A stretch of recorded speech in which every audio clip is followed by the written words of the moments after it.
Welcome to the Dropship Podcast, where you'll learn how to build and grow a high-ticket dropshipping business and hear stories from successful e-commerce entrepreneurs. Let's kick this thing off. Hey, welcome back to the Dropship Podcast. Oh yeah, Johnston. How is that, baby? You can use a little work. You'll get it. It's fun. I don't even know why I started that, and now it's just a thing. I think I did it on the BK show too. Did you? Yeah, I'm pretty sure of it. I haven't listened to that in so long. It's terrible. It must just be a nervous twitch. It's terrible. I haven't put on an episode in 2 awesome. years. Everybody listen to the BK show. All right. Good niche, bad niche. Niche, mate. I love this one. I'm going to say hand dryer. I fucking love it. I love this one. I've owned URL. I don't own it anymore. We did look it up before the show, but I like this one a lot. Like, I thought there was a lot of opportunity there for SEO and B2B sales galore here. Well, just tell people, because I think these get called something different in different countries, possibly. What's a hand dryer? So when you go, I actually don't like these in the bathroom, right? They're just spraying fecal matter everywhere. But like, you wash your hands and then you have, fecal matter blown all over them again in your hand dryer. That's what I'm talking about, right? And so I'm not a huge fan of the use of these, but the market for them. It's a good one. Or it was a good one when I looked into it. I owned prohanddryers.com at one point or something like that. And I built out a demo store. I never took the next steps, but you know me, I own like 50 domains. Actually, we just looked. It's less. It's more like 20 or 30 now. So start calling them fecal blowers. That's what it is. Like, think about all the fecal matter that's blowing around in there. And then you're like, oh, yeah. Tasty. All right. Why do you like it? What's great here? There's never going to be... Because this is sounds super boring, right? There's never going to be less bathrooms being built. Like, every new building needs a bathroom. Every single new building, right? And if you believe that, ESG or we're moving into this greener future, which I think most people are buying into at this point, you're only going to have more of these, right? Save the trees. I would assume it costs the business owner less in the long run. Probably costs them more in the front and less in the back as they continue to not have to buy more paper for these things. So the market's only going to expand. That was my base thesis for this. And then I went in and just kind of looked around, and I started seeing, no matter where we were, I think the first place I saw these was at a park that we brought the kids to. It was like a water park and a playground, and then there were some bathrooms there, and that's where my brain started moving. And I think we've talked about this before. I own shopcommercialrestrooms.com. I think there's an opportunity in a lot of this space, in the commercial restroom space. Super boring, super not something I want to think about and sell to, but there's never going to be less people looking for this stuff, right? There's only going to be more buildings being built. I imagine a place where this might be happening in homes at some point, although that seems crazy. But certainly the commercial stuff, just pulling it up, Excel, Accelerator, Dyson Airblade, Global Industrial. Like there's a lot of different brands of these things, and they can vary in price, right? So, we try to stick to 800 and above, though I have found with commercial products like this, the margins are typically pretty incredible. Now, you could be wrong. You could get in here and you could find out that the margins are not incredible, and then you're going to run into problems. But if you're focusing on the higher end ones, and more so keeping track of who you're selling to, because likely the same contractor who bought one from you is going to need one for the next project and the next project and the next project.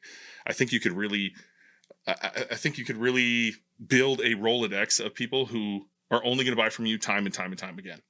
Yeah, and I think sometimes as well, when we don't talk about them as much when we're doing the good niche, bad niche thing, but the commercial or the B2B type spaces, I think this is where you have the opportunity to divert a little bit from what we normally look for when it comes to high ticket dropshipping. So to me, lower prices sometimes in this space, and I found this a lot when I was selling lights for houses, a lot of those pendant lights, just fairly simple lights that hang down from the roof sort of thing. They're not particularly high ticket, but they're also never bought individually. Right, so it might be a $300 product, but when you're dealing with an interior designer or an architecture firm that's fitting out a big building and they're ordering 30 or 40 of these things, like wall lamps, you sell a ton of these to restaurants, right? They'd put them next to every table in the restaurant along the walls, selling 20 or 30 $350 wall lamps in one order, all the same style from the same supplier. That's a really good order, right? And so even with sort of, you've got an opportunity here, even with the sort of $200, $300, $400 dryers here. You could set up a system where there's incentives for people to buy like 10 at once, or, like pricing incentives or something like that. Because for a big building with a big, toilet facilities, they're not just going to be buying one. I mean, sometimes you'll sell one, but I think there's a lot here. How do you come at this from, often we talk about, how much we love enthusiast markets or enthusiast niches. I mean, what's your take on that kind of aspect when it comes to the B2B side of things? I kind of went over this at the event a little bit. Like, use cases is where I want to get in front of. So I think anyone can do this. I'm doing this with hand dryers. So if you just go to Google, search hand dryers, then hit search, right? Go back up to the search bar, hit space, type 4.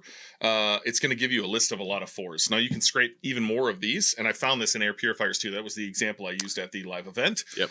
That there is dozens and dozens and dozens of these. And so I think it's going to be the same case. So I see hand dryers for bathrooms, for schools, for bathrooms commercial, for school bathrooms, for business, for toilets. You put a hand dryer on a toilet. That's interesting.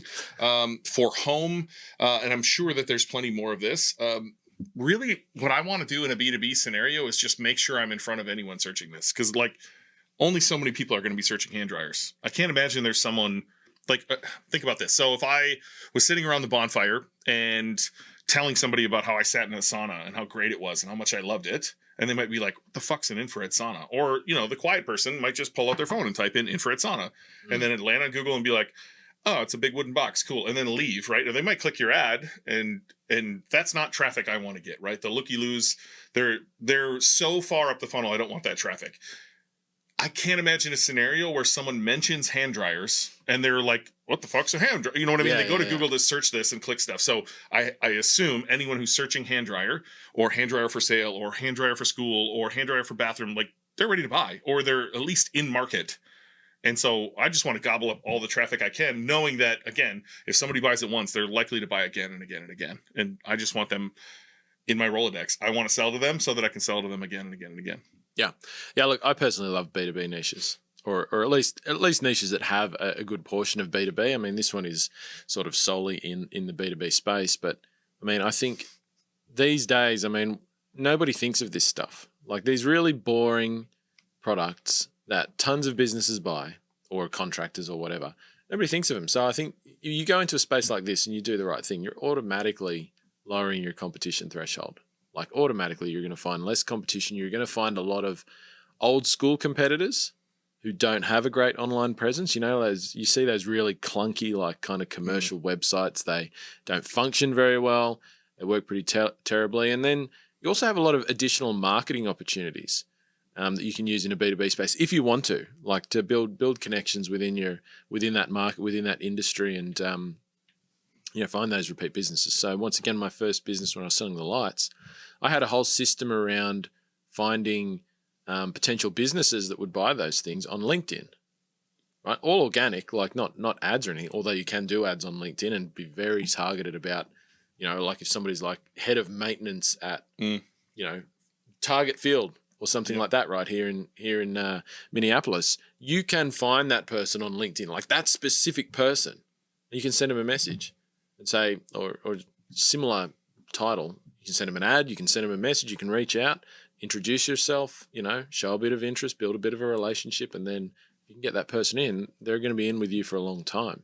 Do you know what I mean? Or buyers at construction companies. That's who I would be targeting on LinkedIn. So I was oftentimes for SEO, I'll go on Google and I'll just type something in, hit return so that I get results. And then I'll go up there and hit space A and watch what populates, space B and watch what populates. And if you get the full string, that's a search term. And they can kind of like spark ideas for you.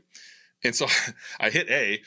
What came up was hand dryers and poop particles, which is hilarious to like tie it back to what we did in the beginning. But I clicked on one of the shopping ads and it brought me to Burls. So I don't know if you can pull this up, BERLS.com, Burls.com.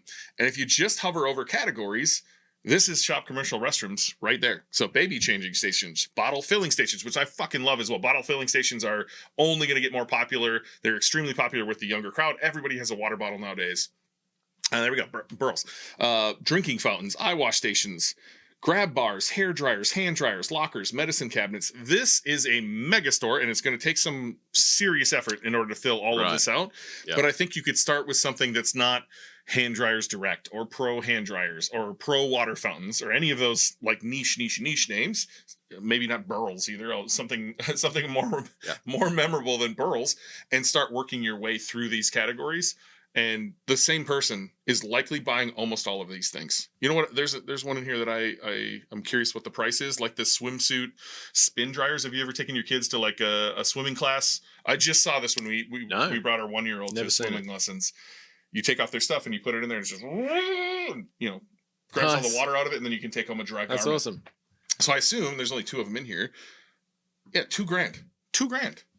Like the same person's buying a lot of this stuff, right? It's going to be the buyer at a construction company who's building these things. Yeah. I like a lot of these. I think you could just hover over the categories at Burls, like we're doing on the screen here, and almost all of these would work. Well, it all comes back to your customer, right? Still, even in these B2B spaces, you got to bring it back to the customer. We talk about that a lot on this podcast and in these good niche, bad niche, but it's not about building a single category product store. It's about thinking about who is my ideal customer here. And what do they need? How can I serve them? And yeah, you're absolutely right. If somebody's, constructing a building with bathrooms in it or toilets, whatever you want to call them, they're not just buying the hand dryers, right? I mean, there's a whole bunch of related stuff there, and you're missing a massive opportunity if you want to say to them, like if you're competing against somebody else who sells it all, and you're only selling the hand dryers, and they come to you and they're like, well, I want the hand dryers, but I also need all this other stuff. And you say, oh, no, sorry, we can't do that. And somebody next to you on Google is like saying, oh, yes, we can do all that. And we'll give you a discount if you buy it all with us. You got Buckley's chance of getting that sale. What did you say? Buckley's chance. What is Buckley's chance? Oh, there's an Australian for you. I've heard a lot of them this week. I'm actually going to have to research who Buckley was in that instance. I actually don't know. It's just something we say, like you got 0 chance, right? I've never. There you go. Got one. I learned a lot. One we learned at the event is bogan, and then we come in here. I know you guys can't see it at home, but on the camera it says bogan, and I'm like, we're in the right spot. John's a bogan. So. That's it. Right on, baby. All right, let's give our final grades here. What do you think? Yeah, I definitely think this. Yeah, it's a no-brainer. I'm excited talking about it. Yeah, I'm totally into it, and I own shopcommercialrestrooms.com. So if this is you and you want to do this, hit me up. Let's do it together. Thanks for listening to the Dropship Podcast. You can find all the show notes for this episode at dropshippodcast.com. And if you're ready to take the next step in your dropshipping journey, we invite you to join us inside Dropship Breakthru, where John and I will walk you through step by step in starting your own high-ticket dropshipping e-commerce business. But that's not all. Dropship Breakthru will also teach you everything you'll need to know to grow your business and take it to the next level. So head over to dropshipbreakthru.com and sign up for our free training that will help you take the first steps towards building and growing your own profitable high-ticket dropshipping business.